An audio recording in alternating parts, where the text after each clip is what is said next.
Comme chaque année, il y a des changements dans la vie quotidienne des Françaises et des Français.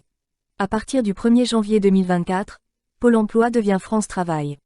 L'opérateur bénéficiera de moyens renforcés pour accompagner les personnes en recherche d'emploi et de soutenir les entreprises dans leur recrutement.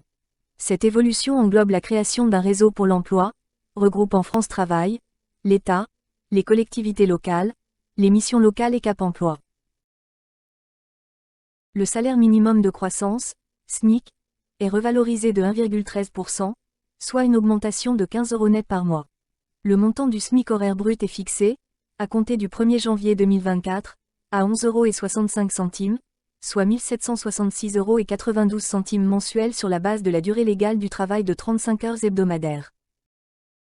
Le taux horaire de la gratification correspond au minimum à 15% du plafond horaire de la sécurité sociale. Or, ce plafond augmentera de 5,4% au 1er janvier 2024 et passera de 27 à 29 €, selon le bulletin officiel de la sécurité sociale.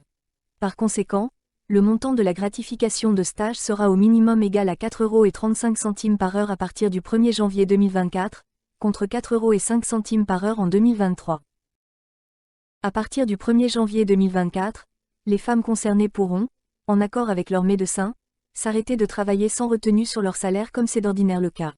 Lors d'un arrêt maladie classique, les 3 premiers jours ne sont pas rémunérés dans le secteur privé, contre une journée dans la fonction publique. L'assouplissement des règles d'utilisation du titre restaurant, qui permet de payer des produits alimentaires autres que les repas consommés au restaurant ou achetés auprès d'un commerce assimilé, est maintenu jusqu'au 31 décembre 2024. Le gouvernement met en place une offre de location longue durée de voitures électriques à 100 € par mois. Le but est de permettre aux ménages les plus modestes de passer à l'électrique.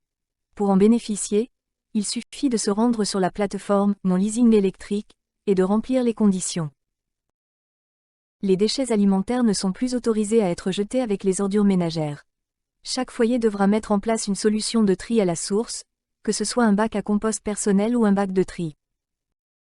Le montant du bonus réparation double pour 5 appareils du quotidien, lave-linge, lave-vaisselle, sèche-linge, aspirateur et téléviseur. Il augmente pour plus d'une vingtaine de produits et 24 nouveaux équipements sont éligibles. Une réparation pour casse accidentelle est désormais possible. Les conducteurs ne sont plus pénalisés par la perte de points de permis pour des excès de vitesse inférieurs à 5 km par heure, mais ils restent soumis à des amendes forfaitaires allant de 68 à 135 €. La réduction d'un point de permis est applicable uniquement pour les excès de vitesse compris entre 5 km par heure et 20 km par heure. Un candidat âgé de 17 ans peut se présenter à l'examen pratique du permis de conduire pour la catégorie B et se voir délivrer un titre de conduire. L'aide MaPrimeAdapt finance la réalisation des travaux d'adaptation du logement pour les personnes âgées et celles en situation de handicap.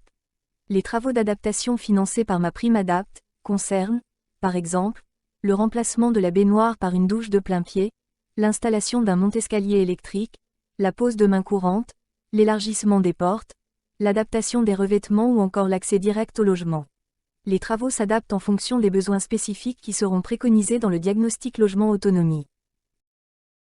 Une prime de 5 000 € par logement est instaurée pour les propriétaires qui mettent en location leurs biens vacants ou leurs résidences secondaires dans des territoires ruraux. Des pôles spécialisés contre les violences intrafamiliales sont créés dans tous les tribunaux et cours d'appel pour garantir une action coordonnée et rapide de tous les acteurs judiciaires et de leurs partenaires.